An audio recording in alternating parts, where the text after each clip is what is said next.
Chapter 20 of Napoleon I, An Intimate Biography, by Walter Geer. Is in the public domain. 20. 1814. The Campaign of France.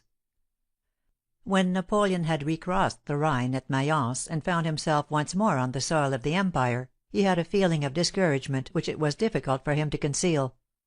He was no longer the conqueror returning in triumph to his people.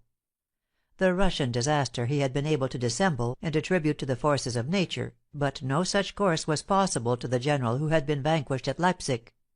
He remained a few days at Mayence, and then left for Paris. On the evening of the 9th of November he reached St. Cloud, where he was welcomed by the Empress.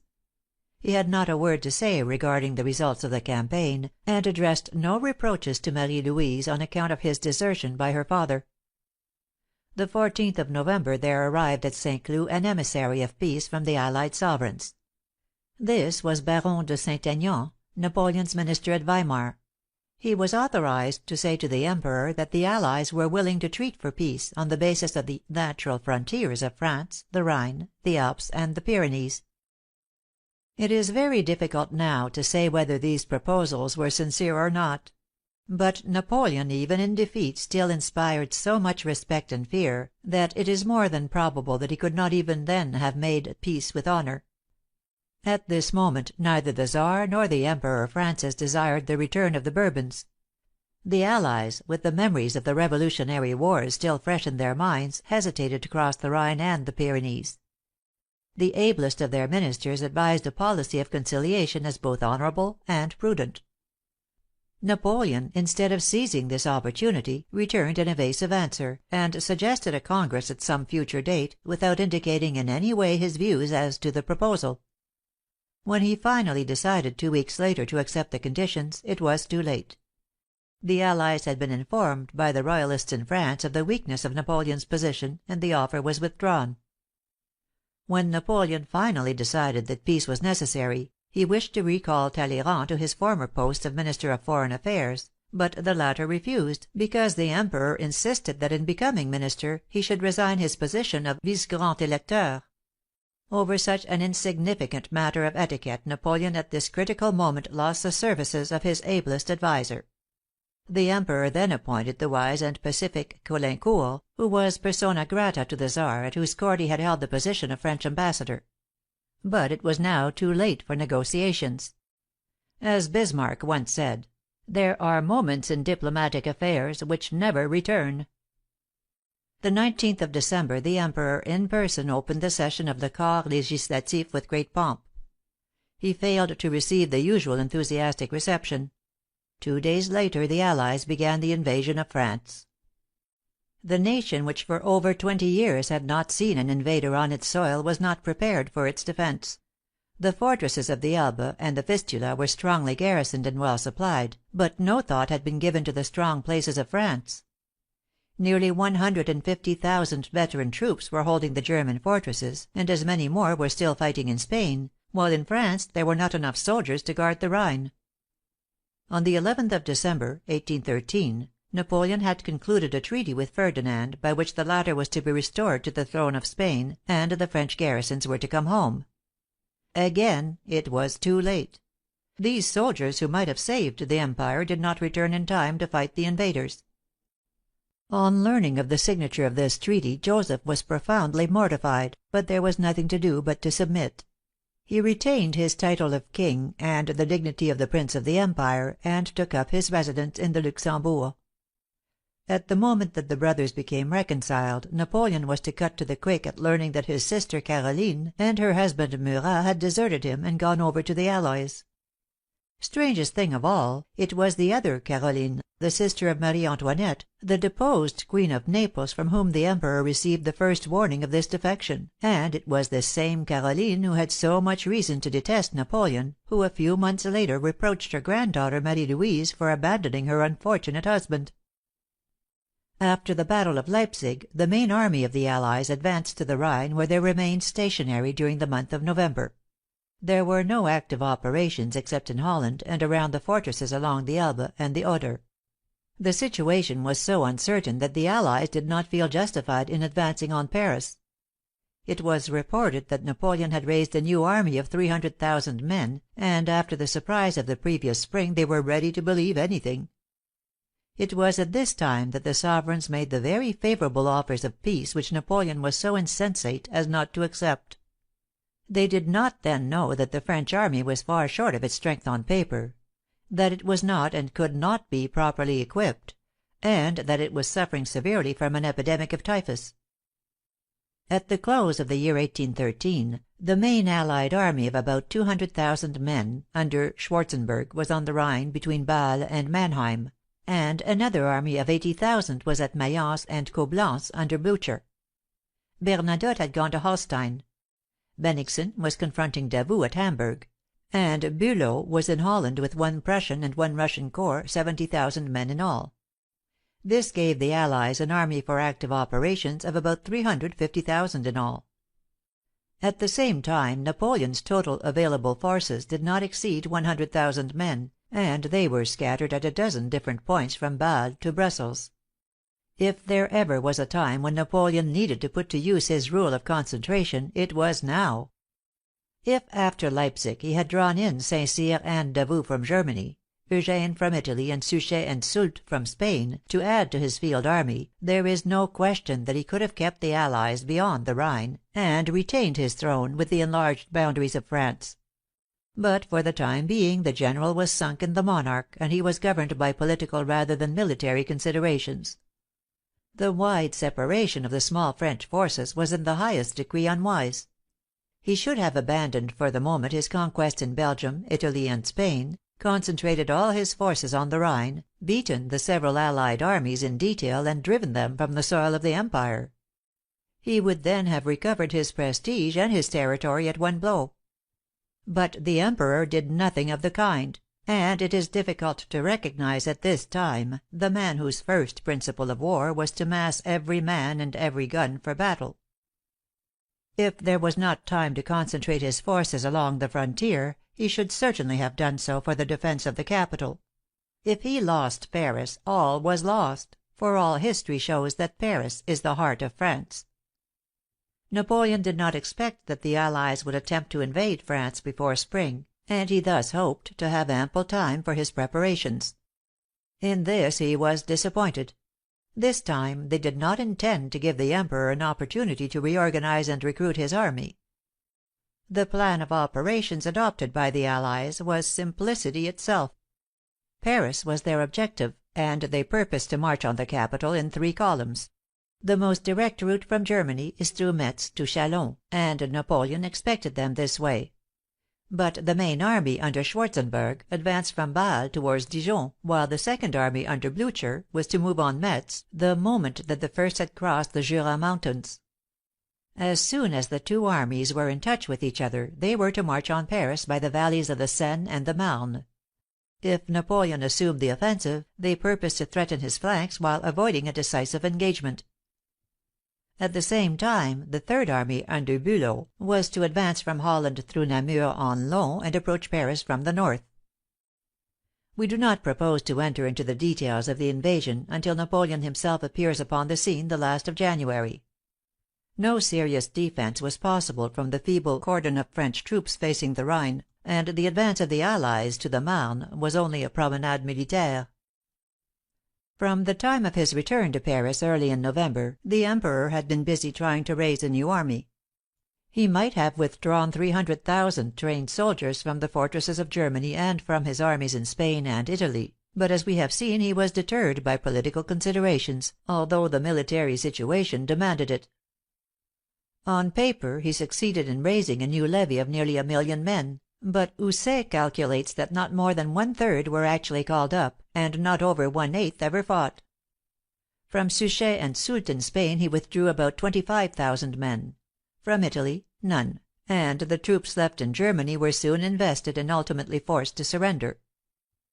Into the details of Napoleon's efforts to raise a new army we cannot enter. When he finally faced the enemy at Châlons the last week in January, he had only 50,000 troops available for immediate operations. The theatre of the campaign of France is an irregular pentagon of which the 5 corners are Paris, Laon, Saint Dizier, Chaumont, and Fontainebleau. The country is generally flat and in parts scantily populated. The two principal rivers in this area are the Marne and the Seine, which flow more or less parallel to each other until they begin to converge to unite just outside Paris to the east. They are rarely fordable in winter and are always serious military obstacles. There are also many large tributaries to these rivers, which were of importance in the campaign. Across the theatre of war there were three great roads to Paris. 1. From Châlons via Château-Thierry. 2. From Chaumont via Troyes. And 3. From Auxerre via Sens, joining the second route at the crossing of the Marne outside Paris. These roads passed many times over the Marne and Seine and other streams, and the destruction of the bridges had an important effect on the course of operations. On the 26th of January, Napoleon took command at Châlons of the forces of Ney, Victor, Marmont, and a little later of Mortier as well, in all about 50,000 men. From there he advanced up the Marne to Saint Dizier, where he learned that Blucher had marched to Brienne. Napoleon followed and attacked Blucher, who narrowly escaped capture in the Château of Brienne. The army of Silesia fell back to Bar-sur-Aube to get in touch with Schwarzenberg. After waiting 2 days at Brienne, the Emperor prepared to march to Troyes. At La Routière, on the 1st of February, he was attacked by the first and second allied armies, which outnumbered him 4-1. But the attack was begun late in the day, and Napoleon was able to hold his own until darkness fell. The following day he retreated to Troyes, hotly pursued by the allies. After the battle it was decided that the two allied armies should again separate; that Blucher should march to Châlons and thence by the valley of the Marne to Paris; that the army of Bohemia should advance on Troyes, and thence by both banks of the Seine on Paris; and that the Cossacks should form a connecting link between the two armies. Meanwhile Napoleon, with his usual intuition, had already divined the probable movements of the enemy. He immediately moved across to Nogent. There he left Victor and Oudinot with half his force to hold back Schwarzenberg, while he crossed the Seine with the Guard, 30,000 strong, and marched north. On the 10th, at Champaubert, he struck the centre of the Silesian army, which was strung out on a line about 45 miles long, and destroyed one corps. Then, leaving Marmont to check Blucher's advance, he turned to the west and attacked one of York's corps, and forced it to retreat to Château-Thierry. Leaving Mortier to contain York, he dashed off again with his main body to Montmirail, at the same time sending Marmont orders to fall back on that place, and draw Blucher after him. The Prussian general fell into the trap, and was defeated by Napoleon and forced to retire to Châlons, a distance of 40 miles. These brilliant victories in 3 successive days recalled the glories of the campaign of Italy. The whole Silesian army had been put hors de combat, and forced to abandon its advance on Paris. For the time being, Napoleon had knocked out his most dangerous and implacable enemy. In a letter to his wife, Blucher said, "I have had a bitter 3 days." But with his usual hopefulness and pluck, he adds, "Don't be afraid that we shall be beaten. Unless some unheard of mistake occurs, that is not possible."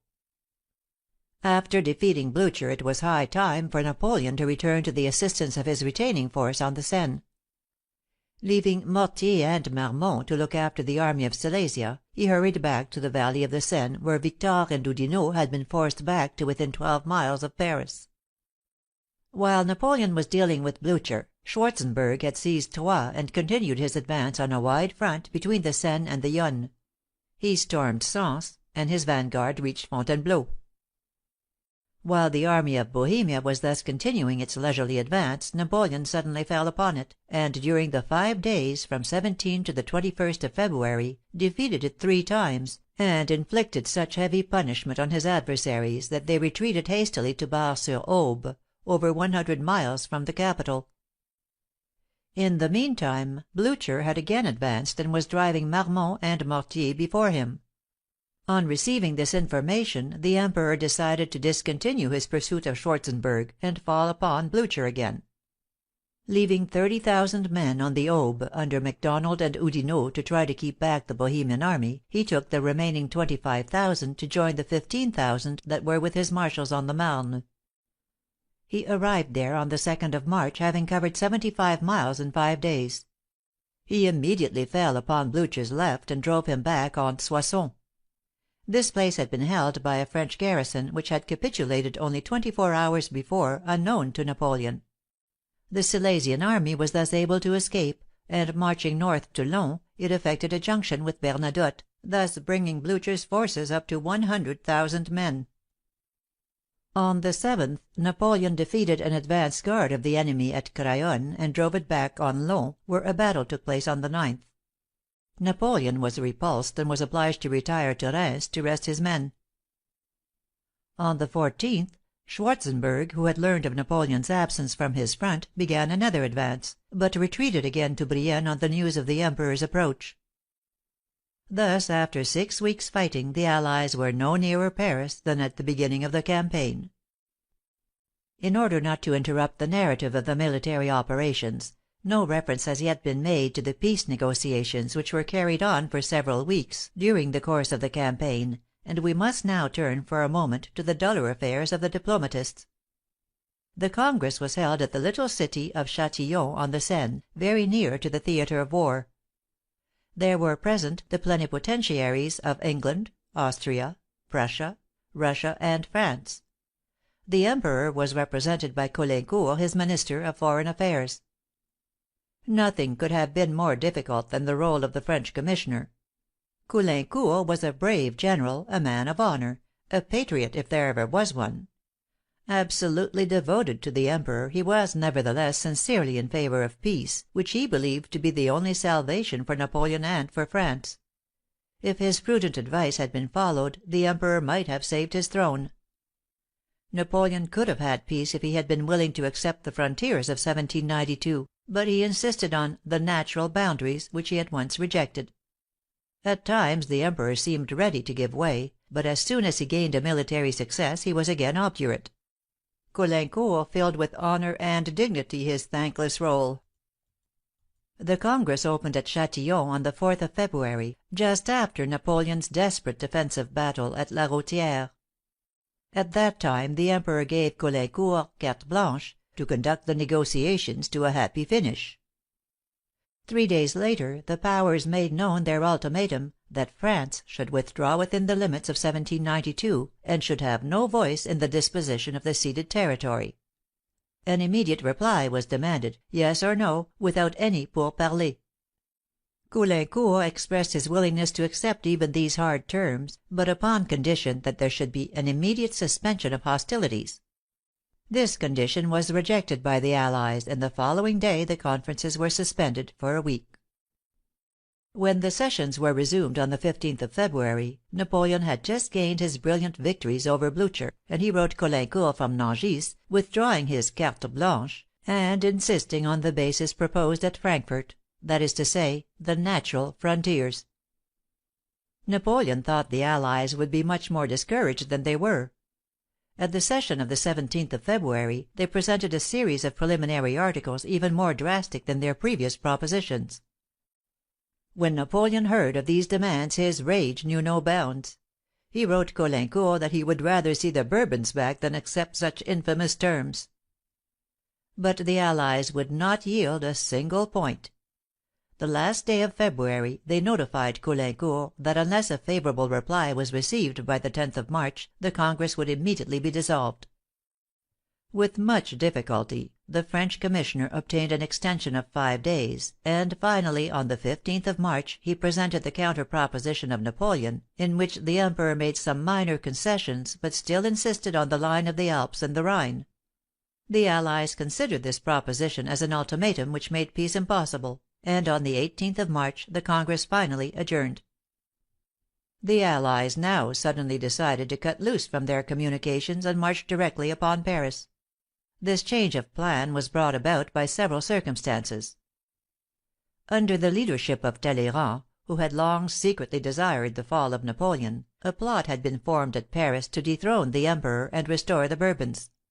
The Allied sovereigns were informed of this conspiracy, but they were not entirely convinced that Napoleon's situation was as weak as represented. While they were still hesitating, a letter to the Emperor from Savary was intercepted, in which the minister described the exhaustion of the treasury, the arsenals, and the magazines, and spoke of the grave discontent of the population. After reading this letter the Czar decided to issue orders for an immediate march on the capital. At the same moment that the Allies began their advance on Paris, Napoleon suddenly effected a manoeuvre that has been differently criticized. Blamed by many, approved by few, the result of which was to bring about his fall within a few days. This manoeuvre consisted in passing to the rear of the Allied armies in order to cut off their communications. Napoleon hoped that they would follow him and thus be drawn away from Paris. The Allies, however, divided their forces, leaving 2 Russian and Prussian corps to watch Napoleon, while the rest of the army marched directly on Paris, driving before them the corps of Marmont and Mortier. In this sudden and rapid movement the Emperor of Austria became separated from his allies, an apparently unimportant incident, which, however, deprived Napoleon of the protection of his father-in-law and of Prince Metternich at a very critical moment for himself and his dynasty. Marmont and Mortier were driven back to Paris, where they took up a position at Montmartre for the defense of the city, which was not fortified at that time. The 29th of March there was fighting at the gates of Paris along an immense line. The Allied armies formed an effective force of at least 150,000 men. To these the French could not oppose more than 30,000 men, who moreover were disheartened by recent defeats. The 2 marshals did not agree and would not act in concert. The confusion was great and the capture of Paris inevitable. The Allied army had marched on Paris in the form of a large semicircle, leaving only the route to Orleans open. By this road the Regent, the Empress Marie Louise, with her son, King Joseph, and the Imperial Government retired and took up their residence at Blois, thus leaving the capital without government and a prey to all the elements of intrigue that were within it. The result was the surrender of the city to the Allies on the last day of March, almost without firing a shot. When Napoleon found that his movement to the east to cut the Allied communications did not cause them to fall back as he had expected, he was for the moment undecided whether to pursue them or to leave his army and hasten himself to the defense of his capital. Not dreaming that Paris would capitulate almost without resistance, he decided on the latter course and traveled post haste via Troyes to Fontainebleau. Pushing on from there to Paris, at a point 12 miles south of the capital, he learned of the capitulation. He then turned back to Fontainebleau, and began to assemble his troops, who had followed him by forced marches with the idea of recapturing Paris. As soon as the Emperor reached Fontainebleau he sent Caulaincourt to Paris to see the Czar Alexander, with a letter of credentials in which he gave him full power to negotiate and conclude peace, and promised to ratify any arrangement he might make. The 1st of April, the day after the Emperor's arrival, the heads of the columns from Champagne began to come in from the direction of Sens, and also the advance guard of the troops from Paris. The marshals also began to appear, and soon there could be seen at the imperial headquarters, Moncey, the commander of the National Guard of Paris; Lefebvre, who at the age of 60 had served through the campaign; Ney, Oudinot, and MacDonald, who came from Troyes; and Mortier and Marmont, who arrived from Paris. The troops as they came in were placed in position behind the Essonne, about 10 miles from Paris. The day after his arrival Napoleon already had 30,000 men in line. The Emperor, whose feeling of lassitude had passed away, was already laying his plans to seize Paris by a coup de main. He only awaited the arrival of further reinforcements and the return of Caulaincourt from Paris. The first conference between the Allies was held the 1st day of April at the residence of Talleyrand. The departure of Marie Louise for Blois with her son and the Imperial Government, and the absence of the Emperor of Austria, who was only able to arrive on the 15th, when all was over, had left the field free to the enemies of the Empire. The news which Caulaincourt brought from the capital the night of the 2nd was most discouraging. The Czar was lodged in the hotel of Talleyrand, the central figure of the Royalist plot, who had just been named as the head of the Provisional Government, with 4 colleagues. But the restoration of the Bourbons was not yet decided, and the throne might still be saved if the Emperor abdicated in favor of the King of Rome. Caulaincourt urged Napoleon to take this course. The following morning the Emperor assembled the Old Guard in the court of the Cheval Blanc, and addressed them. He was received with such enthusiasm that for the moment he returned again to his plan of marching on Paris. But if the soldiers and the officers were still eager for war, the case was far different with the marshals, who were now, almost without exception, determined to force the abdication. Ney took the lead in speaking decisively, and even disrespectfully, to the Emperor.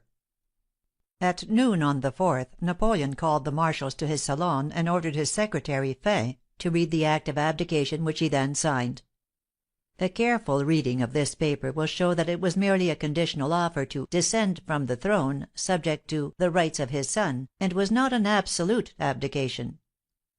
Caulaincourt, Ney, and Macdonald were directed to take the paper to Paris, and make a final supreme effort at least to save the dynasty. On their way to the city the three plenipotentiaries stopped at Essonne to see Marmont. This little village, situated about 5 miles from Corbeil, was the headquarters of this marshal and of the 6th Corps which had been under his command during the campaign. The village bears the same name as the river which enters the Seine at Corbeil, and which separated the troops of Marmont from those of the Allies.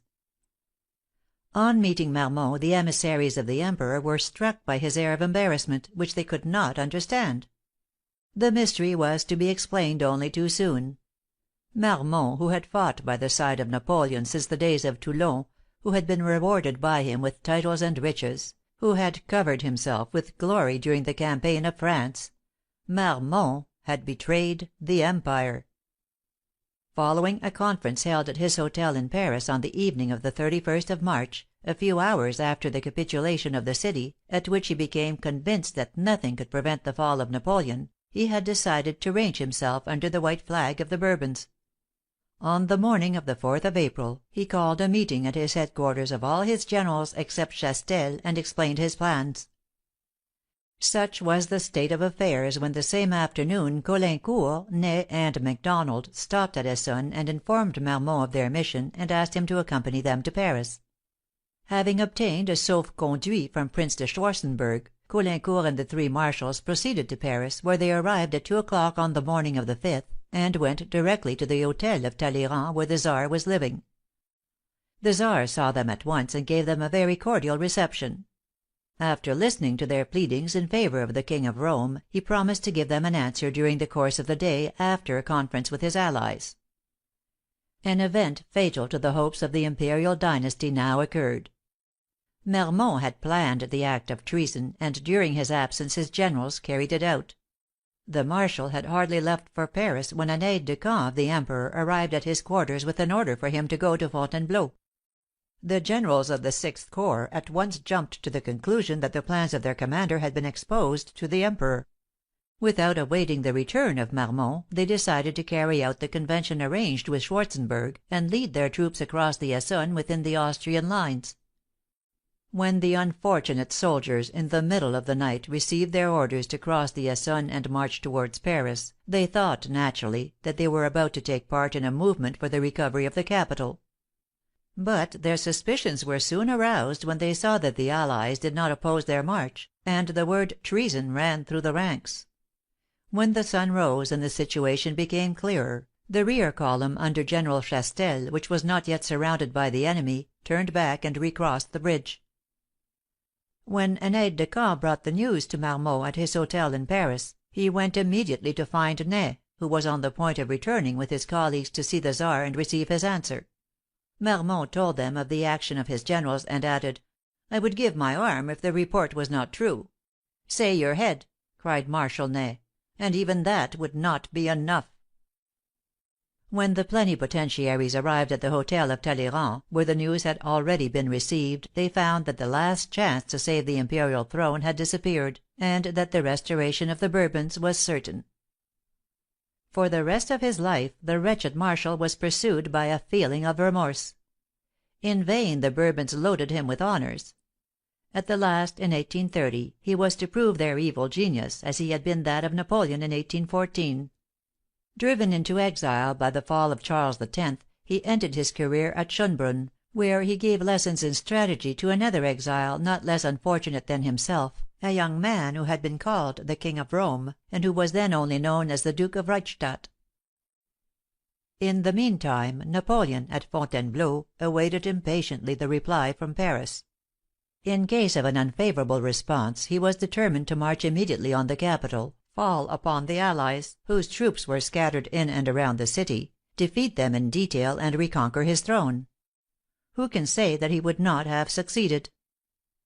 At this moment came the news of the treason of Marmont, which ruined all his plans. Napoleon only pronounced these words: "L'ingrat, il sera plus malheureux que moi." When Caulaincourt, Ney, and MacDonald returned to Fontainebleau on the evening of the 5th, and reported the failure of their mission, they found the Emperor calm and dignified, with no reproaches for any one. After a night of reflection, Napoleon finally decided to submit to the inevitable. In the morning he summoned the marshals to his cabinet, and there, on a little round mahogany table, he signed his second act of abdication. The allied powers having declared that the Emperor was the only obstacle to the re establishment of peace in Europe, the Emperor, faithful to his oath, declares that he renounces for himself and his heirs the thrones of France and Italy, and that there is no sacrifice, even that of his life, which he is not ready to make in the interests of France. From the 6th to the 20th of April, Napoleon remained at Fontainebleau in a state of great depression. On the 12th, Caulaincourt brought for his signature the treaty which had been concluded at Paris the night before. This treaty gave to Napoleon the title of Emperor, with the sovereignty of the island of Elba, and an allowance of 2,000,000 francs a year. It also contained pecuniary provisions for his mother, Josephine, Joseph, Louis, Hortense, Elisa, and Pauline. He was also accorded the privilege of taking with him a body guard of 400 men. This treaty, which the allies considered the height of generosity, appeared to Napoleon to be an act of the most profound humiliation. He said that he would rather die than affix his name to so ignominious a convention. That night he took a dose of poison which he had carried in a sachet attached to a cord round his neck during the retreat from Moscow. But the poison had lost its strength, and only caused him intense pain without ending his life. His physician Ivan gave him an antidote which soon relieved him. "Tout, jusqu'à la mort, m'a trahi," he said. "Je suis condamné à vivre encore." When he awoke the following morning, he enjoined upon his suite absolute secrecy regarding this attempt of which he was now ashamed. He had entirely recovered his usual calm self possession, and during the course of the day he signed the treaty. In the career of Napoleon, history and legend are confounded. To us, the great Emperor appears like a hero of antiquity, and the veterans of his old guard are almost mythical personages like the legionaries of Caesar. The Adieu de Fontainebleau, the celebrated scene of the Emperor with the grenadiers of the Vieille Garde in the court of the Cheval Blanc, seems like the final act of a great historical drama. It is the 20th of April, the day of his departure. In the court the old guard is drawn up in serried ranks. The traveling carriages are already waiting. On the stroke of midday, the faithful Bertrand announces to the Emperor that all is ready. He traverses the gallery of Francis I, and descends the stairway of the Fer à Cheval with a firm and rapid step. The drums beat the charge. At the foot of the stairs, the Emperor makes a sign that he wishes to speak, and the drums are silent. "Soldiers of my old guard," he said, "I bid you farewell. For 20 years I have always found you in the path of honor and glory." After a few more words his voice broke. Then he continued, "Adieu, my children. I would like to press you all against my heart. Let me at least embrace your flag." At these words General Petit seized the flag and came forward. Napoleon received him in his arms, and kissed the eagle of the standard. Then, overcome with emotion, he entered the carriage which was to bear him away to exile. On the 27th of April Napoleon arrived at Fréjus, and the following day he embarked. The vessel dropped anchor in the harbor of Porto Ferraio the 3rd of May, and the next afternoon he landed amidst the cheers of the inhabitants, who were proud of their new sovereign. Elba lies in the Mediterranean, between Corsica and Italy, at a distance of only 7 miles from the mainland.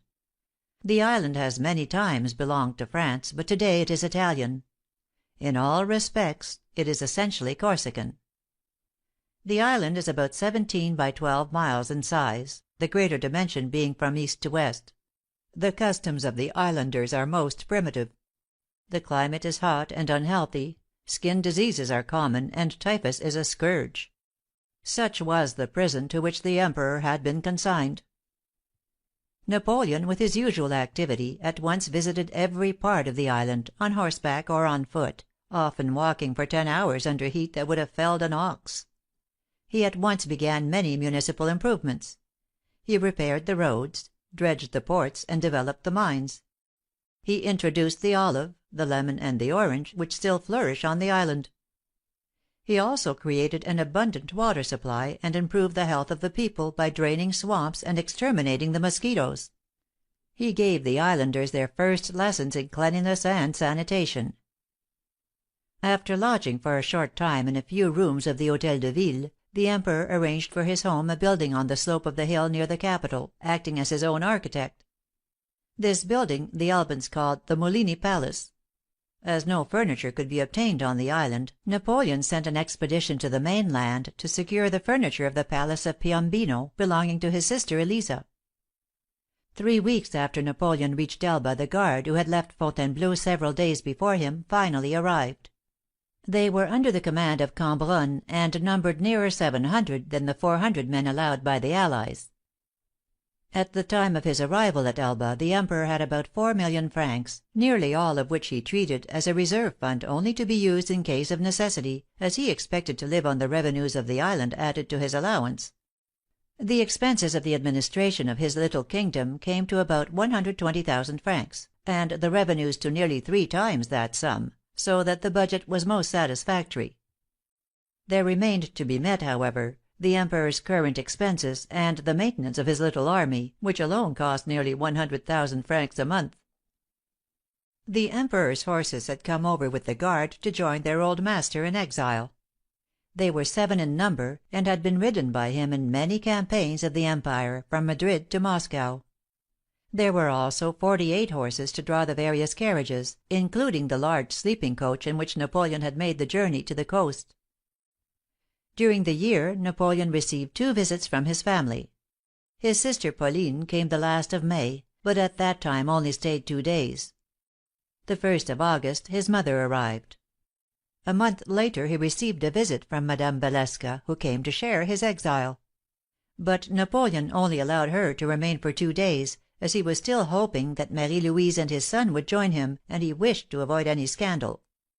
The Empress, however, had already consoled herself with Neipperg, and had no idea of rejoining her husband.